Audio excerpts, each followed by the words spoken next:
Also, the quick announcement, PBWorks is a team collaboration platform, and it's free for businesses for up to 20 users. Check it out. It's super awesome. With that, I want to bring Chris on stage. Chris? Hey, everyone. So, just giving everyone a chance to pick up the mic. Awesome. All right. So, it was really exciting for me to be invited to present today. Because I said, oh, this is fantastic. The startup conference, there's going to be 1,000 entrepreneurs there. I'd love to get my name out in front of them. And I said, what do you guys want me to talk about? And the organizer said, send us some ideas. We don't have anything in particular in mind. And so I sent them 4 different ideas. And I said, any of these will do. And they said, we like all of them. Can you fit them into 20 minutes? And I said, you know what? I'll try. So what I've got here is what I call the entrepreneurial cycle of life. What I'm trying to do is give you bits of advice for different stages along the way that most people normally don't tell you about. So let me just get this guy to work. I think I had it backwards. So I've been in the startup world for 19 years. I'm really, really old. I actually came from my son's graduation right before this. So I'm definitely very old. And the question is, what I've learned in those 19 years is there are things that people don't tell you about. So for example, how do I market my startup before I have a product? Everyone's got all sorts of great ideas on how to market your startup after you have a product, but guess what? It actually makes a lot of sense to do so before you have a product. How do I market to investors after our meeting? I've gone through this trouble, I've met with these cool investors, I've got them interested. What do I do now? How do I avoid getting fired? Once you've raised the money, that's just the start. You now have to worry about staying in position. And finally, how can I be an entrepreneur and live a happy life? You can see tons and tons of presentations about how being an entrepreneur is this incredibly difficult, stressful life. I'm going to talk about why it's so stressful and what you can do about it. So, marketing before you build a product. A lot of people think, hey, this is just for non-technical founders, right? Because if I'm not technical and I can't code, I can't build a product, I should do some marketing before the product. But I'm telling you, this is actually something that technical founders should do as well. The number one problem I see when I talk to entrepreneurs, and the number one thing I hear from other investors, is that, gosh, these people are so talented, they're so phenomenal, why are they working on this stupid idea? The reason that happens is not because they're stupid people. Obviously, they're incredibly intelligent and capable. The reason it happens is because they haven't gone out and done marketing before the product exists. Now, people think about marketing as something that is all about selling. And it is, but marketing is also about interacting with the market, learning from the market, and understanding what to do. And that's really what startups are about. You're a learning machine. You don't have more engineers than the big companies. You don't have more money than the big companies. You don't have more brand than the big companies. What you do have is the ability to learn faster and act smarter.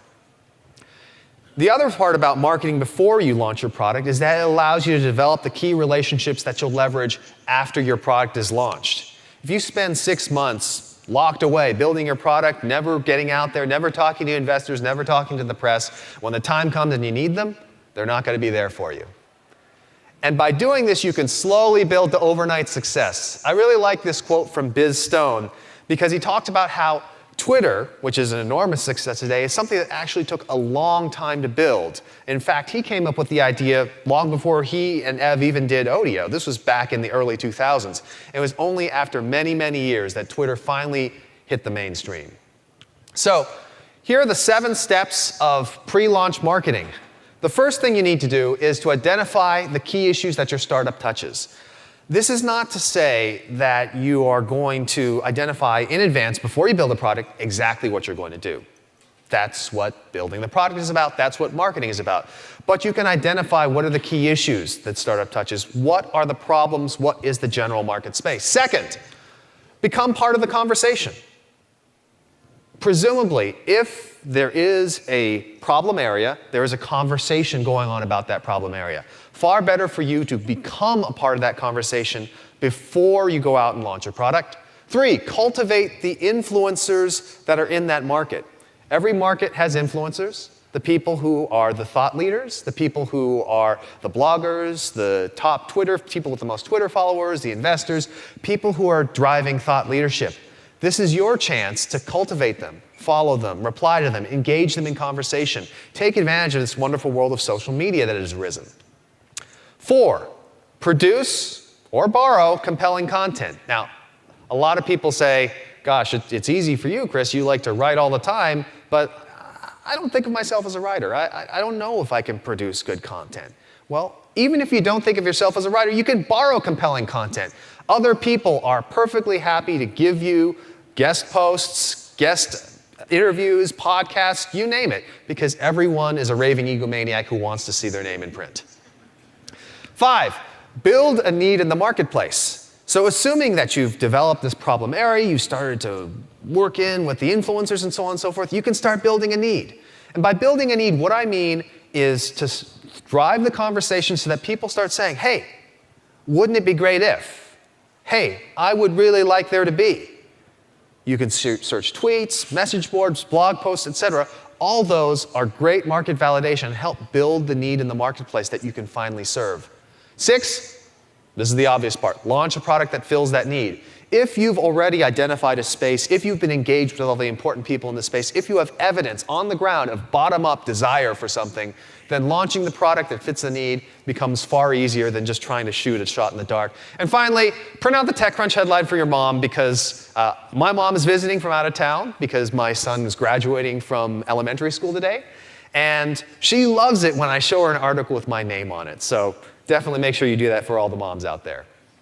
The next step is assuming that you've launched your product, you've got some investors interested, maybe you went on AngelList and got a bunch of people in. That's for you out there, Naval. What do you do once you've had those meetings? You've talked with them, you've pitched them, they said, oh, yeah, that sounds really interesting. Keep me in the loop. Let me know what develops. You've probably heard that before, right? Well, the thing is, when you're marketing to investors, it's not like school. It's not like you're trying to show that you deserve funding and that they're going to give you a grade, and if they give you an A, they give you money. That's not it at all. Investors invest money for one reason. It's not because you deserve it, it's because they think you can make them money. And so the big question is, how do I make that happen? How do I get the various investors I've talked with into a feeding frenzy so that when the time comes, instead of getting on my hands and knees and begging people for money, I'm picking and choosing and deciding on value-added investors. So there's really 4 ways to get investors to bite. The first one is to remove uncertainty. If you think about it, every startup is essentially a machine to remove uncertainty. There's uncertainty about the product, uncertainty about the team, uncertainty about traction, uncertainty about the competitors. Your job is to remove that uncertainty. Whatever investors bring up as an issue, find evidence, real numbers, tests, etc., that are going to help allay that uncertainty. The more you take away that uncertainty, the more comfortable they're going to feel in terms of investing. Number 2 is drip marketing. This is a term that you marketers probably are aware of. For those who aren't, it's the idea that over time, by throwing out impression after impression, email after email, touch point after touch point, you build persuasiveness. The joke I like to tell people is when you come to Silicon Valley, when you start going to events, the first time you see someone, they're like, hey, nice to meet you. The second time you see them at an event, they're like, oh, yeah, good to see you again. Yeah. And the third time you see them, they're like, oh, Chris, it's so good to see you. It was great seeing you last time. Oh, man, come on over. It's the same principle at work here when you're dealing with investors. The idea is to do a steady drip of information and knowledge that helps them remove the uncertainty. The advice I give to people, set up an email newsletter. MailChimp makes it free, or you can just do it informally in your email client. Send out updates every 2 weeks. If you send out updates every week, you look like a stalker. If you send out updates every month, we've all forgotten about you because we have no attention span. So send them out every 2 weeks and let them know about the cool things that are going on so that they can get involved in your story. One word of caution, do not use this as an opportunity to write 3,000-word manifestos and send them to your investors. We don't actually like that. Third, follow up immediately when they show interest. So the life of an investor is a very busy one. I probably get about 300 to 400 emails a day, and that doesn't count looking at tweets and everything else. So pretty much my brain has been completely shot, and I can't remember anything. So when an investor shows interest, don't think, oh, great, I'll get back to them next week. By the time next week rolls around, they'll have forgotten who you are. When an investor shows interest, follow up immediately and try to get their money. And that's the last point. Ask for the money. Let me tell you, if you go out to investors and you show your startup off, you may be fortunate enough that they start throwing money at you, but that's probably because your name is Biz Stone or Jack Dorsey or something like that. For the rest of us, what you need to do is you need to ask for the money and actually be ready to take it. Again, as I mentioned, the principle here is that investors have a short attention span and will forget you quickly. If you ask them for their money and you're ready to take it, you have the corporation set up, you have the terms set up, you have everything set up, that's your best opportunity to get the money. I tell people to look at my AngelList profile. I make small investments. That means that I do not lead rounds. And so an entrepreneur contacts me and they pitch me and I say, wow, that sounds interesting. What are the terms? Like, oh, we haven't got them yet. I'm like, why did you pitch me at this stage? Because I can't actually say yes to you at this point. You need to pitch the folks who can actually say yes at any given point and be ready to take their money. Number 3, assuming you have been fortunate enough to go ahead and get money from angels, VCs, what have you. The question now is, how do you avoid getting fired? And believe me, it could happen to you. If it happened to Steve Jobs, it can happen to anyone. So this is actually pulled from a popular TechCrunch article I wrote a while back, and all the principles still apply. Anyone can be fired. The clock starts ticking once you take money, so start planning in advance. Number 1, don't get caught by surprise. This is probably the number 1 mistake that people make. When it finally comes, when the call comes, when somebody takes them aside, they're shocked. Absolutely shocked and in emotional pain when this happens. They don't know what to do. And the reason is they've never contemplated. They thought, I'm the creator of this company. What can they do without me? Well, guess what? It happens all the time. 2, start planning your defenses early. For those of you who've already made money, who've already raised money, you probably are aware of things like corporate governance. Who are the members of the board? How does a board meeting get called? How many members of the board need to vote in order to remove a CEO? If you don't know the answers to these questions, then you got to find out. Your lawyer works for you. Ask him or her what you need to know so that you can be prepared and know what the warning signs might be. Number 3, get everything in writing. One of the things I like to tell entrepreneurs, and indeed investors, is that human nature is very simple. When there are millions and millions of dollars involved, our capacity for rationalizing anything we do is unlimited. I've seen relatives, friends, whatever you name it. People will change their minds and will rationalize changing their minds. Get it in writing, make sure it's papered up. Don't rely on just, oh, don't worry, it'll be okay, we'll take care of you. 4, constantly work the key players. Great, you brought in this fantastic venture capitalist. They're now on your board. They're now helping you build the company. What do you do with them?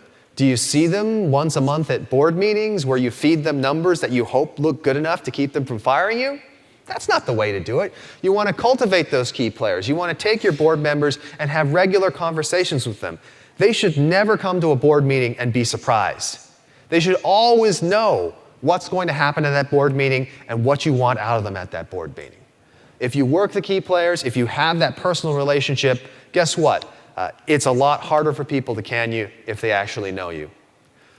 Next, realize that you are dispensable. I don't care who you are. Again, as I mentioned, Steve Jobs was fired.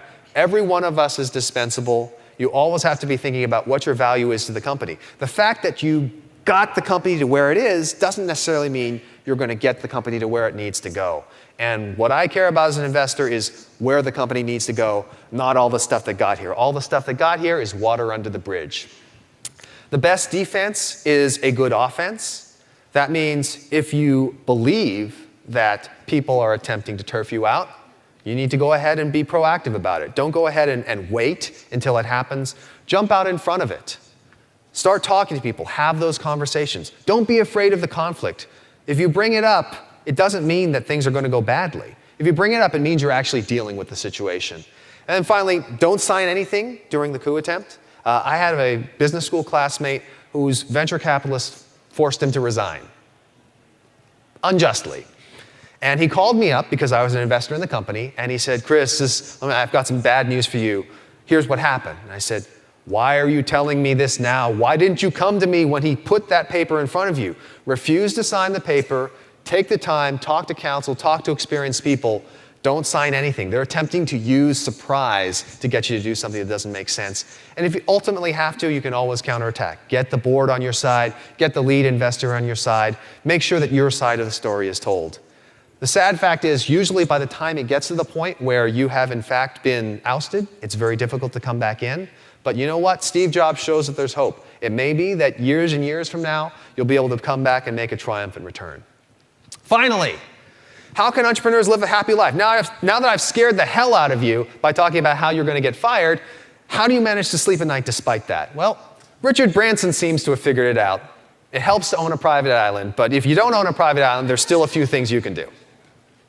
First of all, entrepreneurship is ultimately about uncertainty. When I went to the Harvard Business School, one of the professors there was Howard Stevenson.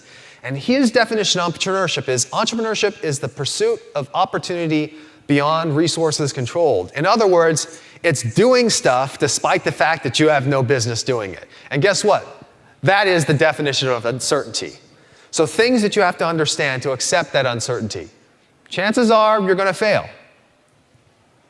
Only 10% of venture-backed companies are successful, let alone companies that seek angel investment or just starting out. So the odds aren't good. But you know what? If Mark Zuckerberg thought that, he wouldn't have gotten started. You always have too little time, too little money, and too little information. Just learn to accept it. Once you realize that there's no magical opportunity which is going to give you the information to make decisions comfortably, you'll be able to deal with the uncertainty. At any moment, the landscape can change. Being smart and hardworking isn't enough. And you know what? It's not fair. Sometimes the lazy, dumb, and crooked will succeed, and there's nothing you can do about it. It's true. You read the papers. You know what's going on.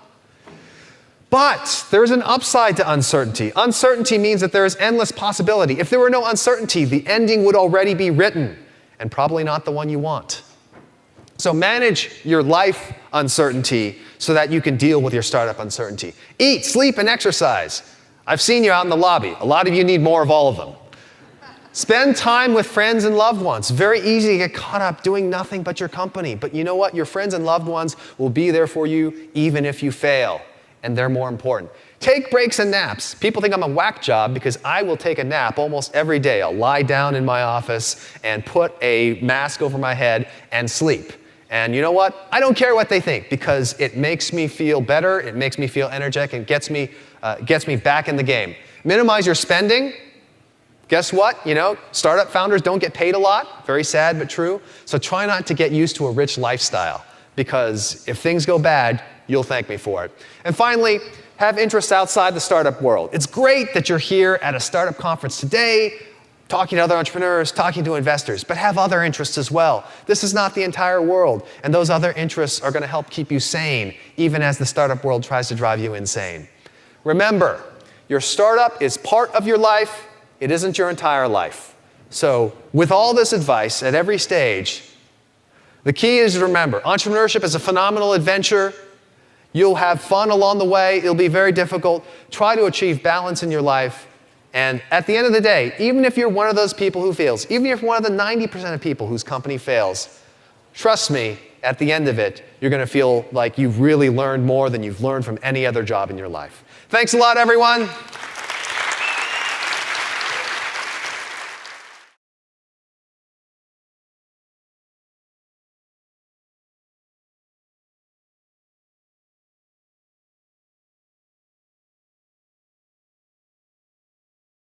Also, a quick announcement, PBWorks is a team collaboration platform, and it's free for businesses for up to 20 users. Check it out, it's super awesome.